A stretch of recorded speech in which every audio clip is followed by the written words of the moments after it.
بسم اللہ الرحمن الرحیم۔ ناظرین، جس گھر کی چھت پر چونٹیوں کے لیے تھوڑی سی چینی ڈال دی جائے وہاں رزق کی فراوانی ہو جاتی ہے۔ ایسی عورتیں کبھی بوڑھی نہیں ہوتی جس کا مرد بار بار اس کی تعریف کرے۔ جس کو اولاد کی خواہش ہو وہ اسی دن سے کشمش اور گری اچھی قسم کی لے کر کھانا شروع کر دے، اور پانی گلاس میں پینے کی بجائے مٹی کے کٹورے میں پیے۔ ڈبل روٹی استعمال کرنے سے جسم کے اجزاء ڈھیلے پڑنے لگ جاتے ہیں۔ کچے مونگرے چبا لینے سے خواتین میں بانجھ پن کی بیماری نہیں آتی۔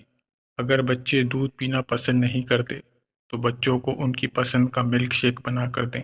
بیماری سے بچنے والی چند عادات: روزانہ دوپہر کے وقت کھانے میں پیاز کھانا، روزانہ موبائل کو اچھی طرح صاف کرنا، شام کے وقت کیوا استعمال کرنا، وٹامن سی والی غذاؤں کا استعمال کرنا، جتنا ہو سکے گوشت کھانے سے گریز کرنا، ہری سبزیوں کا استعمال بھرپور کرنا، روزانہ 1 گلاس نیم گرم پانی کا پی لینا، رات کو کم از کم 8 گھنٹوں کی نیند لینا۔ کام کے دوران فحش باتیں سوچنے سے وقت سے پہلے بڑھاپا آ جاتا ہے۔ پیشاب کرنے سے قبل ناف میں انگلی پھیر لینے سے پیشاب کھل کر آئے گا۔ جو عورتیں تھوڑا سا کام کر کے تھک جاتی ہیں وہ روزانہ کھجور کھایا کریں۔ ہونٹوں کی سیاہی دور کرنی ہو تو ٹماٹر رگڑ لو۔ پیشاب کرتے وقت جھک کر بیٹھنے سے گردوں کی صفائی ہو جاتی ہے۔ دودھ سوڈا گرمی کا نہیں بلکہ ہڈیوں کا توڑ ہے، اس سے بچو۔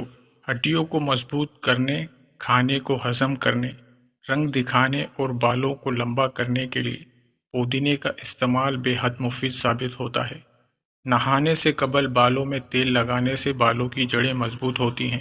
بازار خوشبودار تیل کے بجائے ناریل یا سرسوں کا تیل، خالص تیل استعمال کریں۔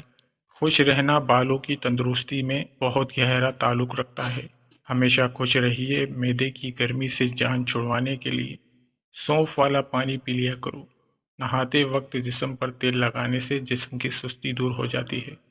گہرے رنگ کے کپڑے پہننے والی عورتوں کو پسینہ زیادہ آتا ہے۔ سوتے وقت بار بار کروٹ لینے سے آپ ہمیشہ صحت مند رہیں گے۔ چہرے پر جھریاں زیادہ میٹھا کھانے کے استعمال سے پڑ جاتی ہیں۔ لیمبو پانی جسم کی گرمی کو دور کرنے میں مفید ہے۔ آلو بخارا کھانے سے جلد خوبصورت ہوتی ہے۔ کھانے کے فوری بعد سونے سے گریز کرو ورنہ معدہ کمزور ہو جائے گا۔ شلجم کی سبزی کھاؤ، بلڈ پریشر کنٹرول رہے گا۔ جس گھر میں صفائی ستھرائی کا خیال نہ رکھا جاتا ہو وہاں رزق کی کمی ہونے لگتی ہے۔ زیادہ سے زیادہ کھیرا استعمال کرنے سے چھاتی کا کینسر نہیں ہوتا۔ بوڑھی عورتوں کے ہاتھ سے سر پر مالش کروا لو، دماغ تیز ہو جائے گا۔ دال کا سالن کھا کر دودھ پی لینے سے پیٹ کی بیماریاں جنم لیتی ہیں۔ پاؤں کی انگلیوں پر تیل سے مساج کرنے سے عقل بڑھتی ہے۔ اگر نزلہ زکام جان نہ چھوڑ رہا ہو تو ہری پیاز کی خوشبو سونگھنے سے نزلہ زکام ختم ہو جائے گا۔ اگر سبزی کو جلدی پکانا ہے تو سبزی میں 2 چمچ دودھ ڈال دینے سے سبزی جلدی پک جائے گی۔ اگر آپ چاہتے ہیں کہ بوڑھے ہونے کے باوجود بھی طاقت میں کمی نہ آئے تو مٹی کے برتن استعمال کیا کرو۔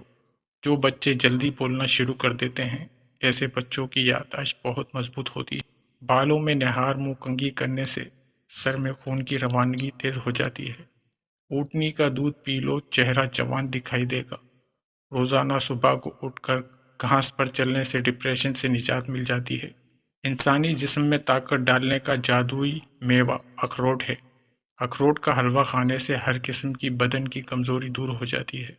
عورت چہرے کی چھائیاں دور کرنا چاہتی ہے تو ٹماٹر میں لہسن کا رس اور لیمبو ڈال کر چہرے کا مساج کرے۔ چہرے کی چھائیاں 1 دن میں ہی ختم ہو جائیں گی۔ سانولے رنگ کے لوگ کچا دودھ استعمال کریں، اس سے ان کا رنگ نکھر جائے گا۔ ناظرین، اگر آپ کو ہماری ویڈیو پسند آئی تو ویڈیو کو ضرور لائک کریے گا، چینل کو سبسکرائب کریے گا۔ شکریہ۔